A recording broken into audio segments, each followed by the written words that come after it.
Dios bendiga una vez más. Queremos invitarle en esta gloriosa mañana un mensaje más de parte del hermano Aram Ascensión. Hoy vamos a estar comunicando una palabra muy poderosa que nos va a bendecir, nos va a enriquecer el alma. Una palabra una palabra muy alentadora que nos va a comunicar una verdad acerca de lo que es la vida cristiana social en la comunidad y en la sociedad que vivimos. Esta palabra es una palabra energéticas que va a bendecirnos. Y vamos a estar hablando acerca de lo que es la vida social en el cristianismo. La vida social en la comunidad de fe, su convivencia, lealtad en la sociedad y en las iglesias. Cómo convivir con una fe auténtica, verdadera, ortodoxa, una fe carismática, no fingida, una fe que nos haga encontrar con nuestro Señor. Es una fe muy importante. Entonces, según la sociedad y según la lealtad de los hermanos y la confraternidad de los hermanos, cómo debemos genéricamente, cómo debemos compartir con esa fe. Dice el libro de Hechos 2:42, y perseveraban los apóstoles en la sana doctrina, en la comunión unos a otros y en la impartición del pan y en oración. Este texto bíblico aquí nos habla de una vida social que debe tener la hermandad y la comunidad de las iglesias. Debe tener vida social con el pueblo, debe participar más, hablar más con la membresía, y que la membresía sea parte también de la lealtad, de la convivencia, de lo que es la palabra de Dios en el reino. ¿Cómo debe aplicarse?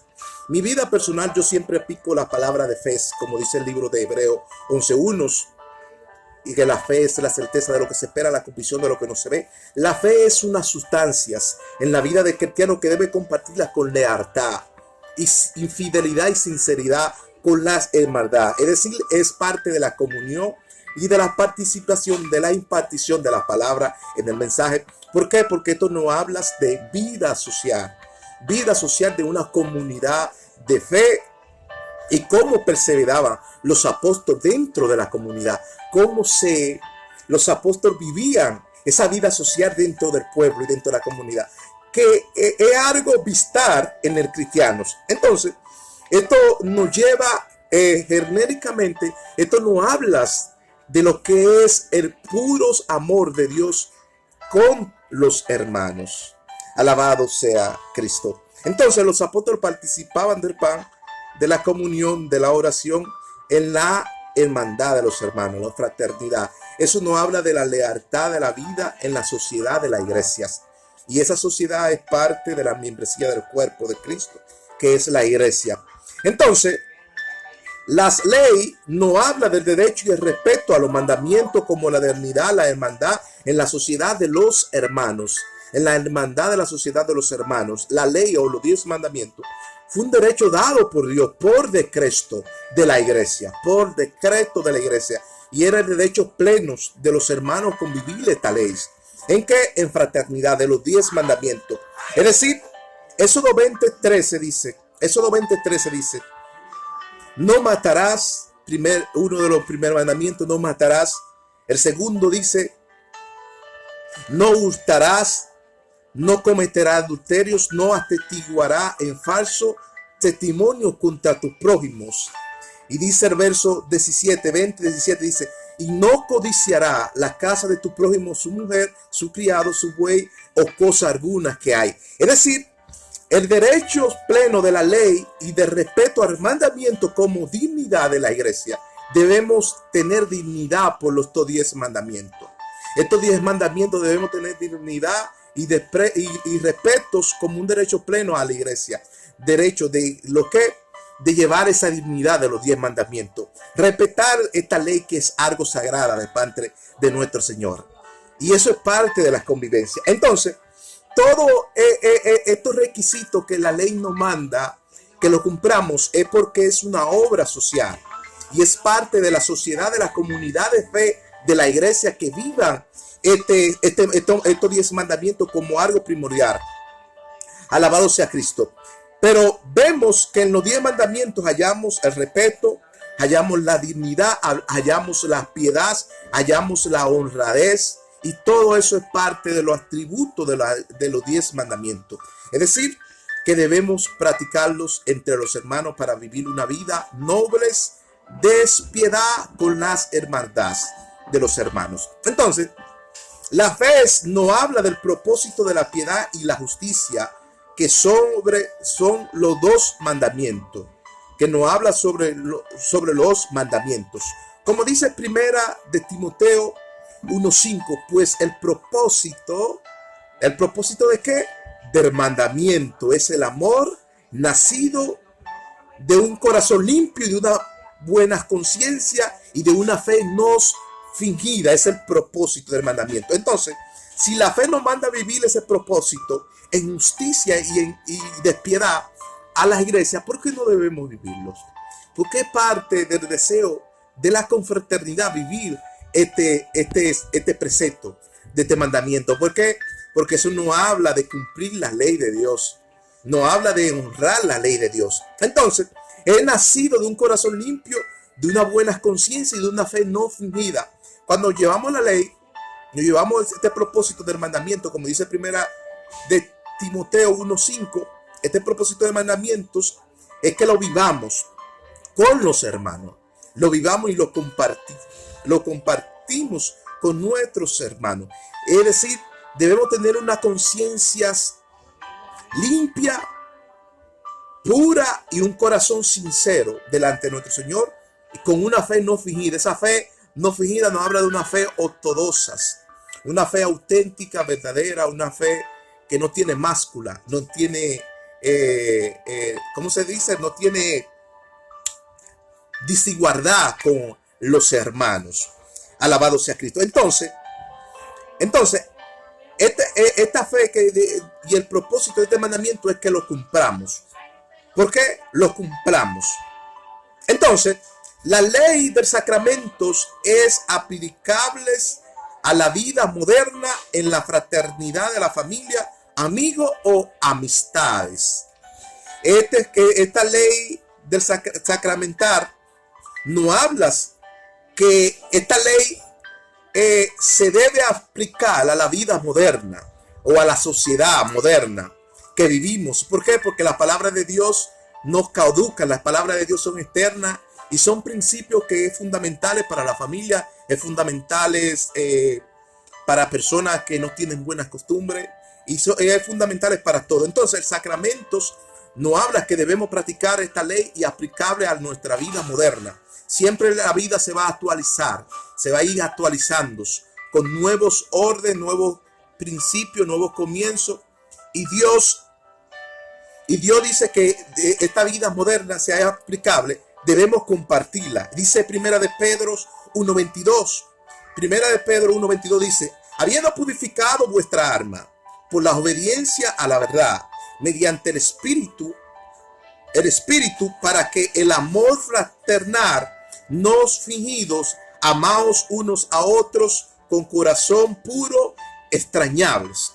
Y de esto debe ser aplicable a la vida moderna. Este texto bíblico tiene que ser aplicable a la vida moderna que vivimos. Se actualizan. ¿Por qué? Porque la palabra de Dios no tiene caducación, ni se envejece. La palabra de Dios son eternas. Son principios eternos para la vida presente, la vida moderna, y para actualizarse para toda década que venga. La palabra de Dios está para eso. Entonces, el sacramento de la ley es deber llevar estos mandamientos, llevar este propósito que dice el apóstol Pedro. El apóstol San Pedro, como dice, habiendo purificado vuestra alma, la obediencia a la verdad, mediante el Espíritu, para un amor fraternal no fingido, amar unos a otros con corazón puro, extrañables. Debemos aplicar este mandamiento. Debemos aplicar este propósito. Como así San Pedro lo aplicó en su vida presente, que se actualizó. Pedro lo aplicó en su vida presente y debemos actualizarnos en nuestra vida presente, aplicando las palabras de Dios en nuestra vida. Entonces, ahí me das cuenta aquí que un intérprete de la ley preguntó a Jesús: ¿cuál es los mandamientos más importantes de la vida social? uno de los intérpretes le preguntó a Jesús, ¿cuál es el mandamiento más importante de la vida social? Y ahí vemos que este mandamiento está en el libro de Mateo 2:35. Este intérprete va de Jesús le pregunta, ¿cuál es el mandamiento más primordial de la vida social? Más importante de la vida social.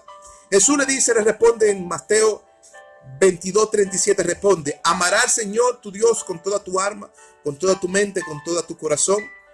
Y este es el primer y gran mandamiento que debemos practicar en la vida social, dice el 38.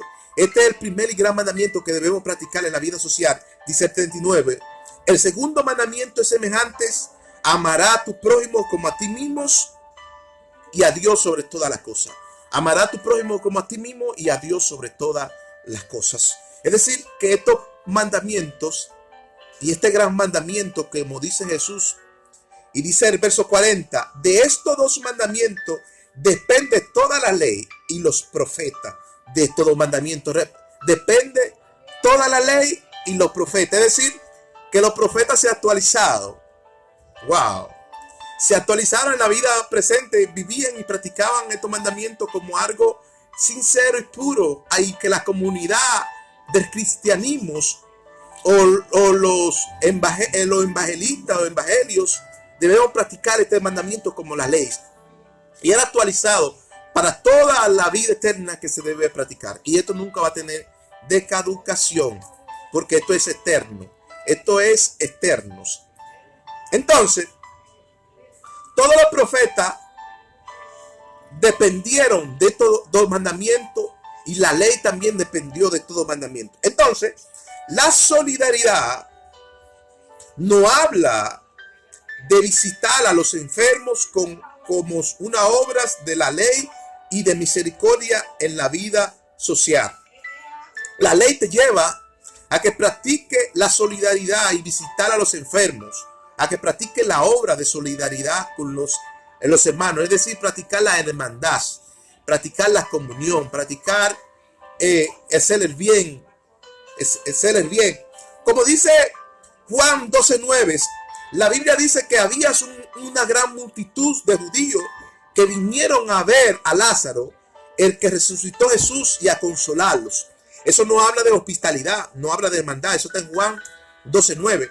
Vino una multitud a visitar a Lázaro porque había muerto y Jesús lo había resucitado y había muerto. Y dice la escritura que vino una multitud a ver ese milagros de este milagro que Cristo hizo. No vinieron a ver a Cristo personalmente, sino vinieron a ver a Lázaro, el milagro de Lázaro, a ver que Lázaro fue resucitado. Entonces, la obra de la ley es una obra de misericordia que debemos visitar a los hermanos que están enfermos y compadecer junto a ellos. Que el dolor de ellos sea nosotros mismos, que nos duela y que tengamos sentir de ellos mismos. ¿Por qué? Porque esto no habla de practicar esta obra de justicia, de ley, de misericordia, como el Señor nos manda. Dice que vinieron todos los judíos, prosélitos y de otra nación, y vinieron a ver a Lázaro, que Jesucristo había resucitado. Y vinieron a compadecerse ¿de qué? De la consolación a su hermano. ¿Por qué? Porque en los tiempos antiguos se vivía ese amor fraternal, no como hoy en día, que debemos practicarlos y que tenemos que recitar la Biblia enteramente para poder ir a visitar a un hermano. Entonces, dice que esta multitud fue a ver y vinieron a visitar a Lázaro, vinieron a visitar a Lázaro, a Marta, a Marías, y se compadecieron, se entristecieron, sintieron dolor por lo que Lázaro estaba atravesando, pero Cristo lo resucitó y dice que fue resucitado y todo salió bien. Entonces, la hospitalidad es una virtud muy honrada con un acento especial en el sacramentos de los huéspedes que necesitan ser atendidos por las comunidades. Los huéspedes necesitaban ser atendidos y Pablo lo recibió con mucha buena hospitalidad, y eso era una virtud muy honrada en la vida de los apóstoles. Como dice Hechos 16:15, y cuando fueron bautizados Lidia, ella y su familia nos rogaron diciendo, si haber juzgado que yo sea fiel al Señor, que entre bajo mi casa y pose, y no obligado a quedarnos. La palabra no obligado a quedarnos y que entre bajo mi casa, eso en el término griego hebreo, fue que Pablo lo recibió con una buena hospitalidad. La palabra hospitalidad es el hospitalarios, es decir, la hospitalidad viene de las palabras huéspedes o de recibir a alguien que esté bajo tu techo y darle hacerles bien, darles a sombras, darle comida, darle vestido, darle cosas. Alguien, un necesitado que reciba. Entonces eso nos habla de la buena hospitalidad y dice que fueron recibidos. Pero ahí debemos tener paciencia con la comunidad y la sociedad. La sociedad debe tener paciencia con la comunidad en la sociedad. ¿Por qué? Porque ahí vemos que en Romanos 15:5 dice, pero el Dios de paciencia y de consolación de entre vosotros un mismo sentir, dé a vosotros un mismo sentir. ¿Cómo que? Dice el verso 6, para que sean unánimes a una voz, glorificando a Dios Padre y a nuestro Señor Jesucristo. Wow. El mismo Dios de compasión y de consolación lo esté amparando. ¿En qué? Bajo la consolación y bajo la hospitalidad del servicio de la iglesia, que es la comunidad de fe a la iglesia. Entonces, ahí lo vemos en Romanos 15:5. Entonces, Romanos 12:13 dice, compartiendo para las necesidades de los santos y practicando la extrañable hospitalidad. Practicando la extrañable hospitalidad. Es decir, que debemos practicar con los que necesitan la hermandad de la iglesia. Puede ser tener muchas amistades que cumplan con estos requisitos y esta orden de la ley. Pero dice el verso 16, Romanos 12:16 dice, y unánimes entre vosotros, no activos, sino asociados con humildad. Dice el verso 18, en cuanto dependa de vosotros, estar en paz con toda la sociedad. En cuanto dependa de vosotros, estar en paz con toda ¿qué? La sociedad. Wow. Esto no habla de practicar, de vivir. Es que esto es lo que dice la Biblia, no es otra cosa. Esta es una verdad absoluta, infalible de la palabra. Pero ahí vemos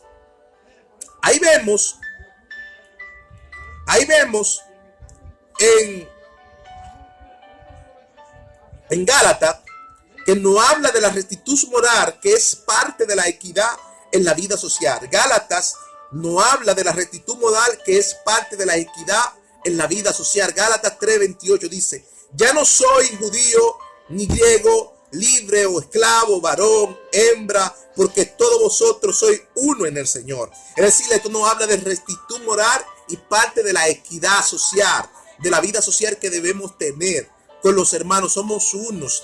Ya no podemos llevarnos de lo que dice el mundo, el racismo, el racista, que el hermano es negro, el otro es blanco, el otro es indio, el otro es mulato, el otro es cosa. No tener desigualdad con ningún tipo de raza, sino mejor practicar la obra de caridad con todo tipo de raza y que la hermandad de Dios sea practicada y se ha llegado a toda la nación.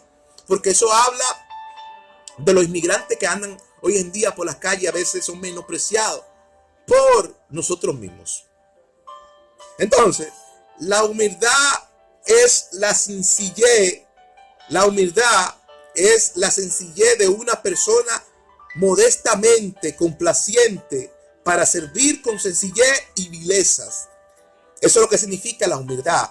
Y eso está en Filipenses 2:3 dice, nada hagáis por contienda o por vanagloria, antes bien con humildad, estimándonos cada uno a los demás como superior a él mismo, estimándonos cada uno a los demás como superior a él mismos.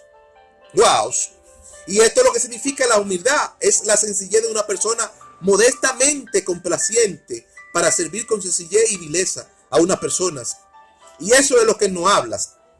Entonces, Primera de Pedro 5:5 dice, igualmente jóvenes, están sujetos a los ancianos y todos sumisos unos a otros, revestidos de humildad, porque Dios resiste a los soberbios y da gracia a los humildes. Wow, eso está tremendo. Eso está tremendo. Dios resiste a los soberbios y da gracia a los humildes. Está sumiso bajo los ancianos. Los ancianos de las iglesias están sumisos. Y esa palabra ahí, sumiso, es estar bajo respeto. Es respetar. La palabra sumiso ahí es respetar. Y es tener dignidad. Entonces, Hebreo 10:24 dice: y considerándonos unos a otros, estimulándonos en amor y en las buenas obras. Hebreo 10:24, vuelvo de nuevo y repito, Hebreo 10:24. Y considerándonos unos a otros, estimulándonos en amor y en las buenas obras. Pero Efesios 2:11 nos dice: por tanto, acordaos de que en otro tiempo vosotros éramos gentiles, sin costumbre, éramos llamados incircuncisos por la llamada circuncisión, hecha con mano en las carnes. Pero dice 19 ahí más para abajo: así que ya no soy extranjero ni benedizo, sino conciudadano de los santos y miembro de la familia del Señor. Wow, eso está tremendo, eso está poderoso. Y eso es parte de practicar todas estas. Dios le bendiga, Dios le guarde. Lo invitamos a que vaya a la opción de abajo, te suscriba, comente, le dé publique el video y estamos pendientes a tus comentarios. Dios le bendiga.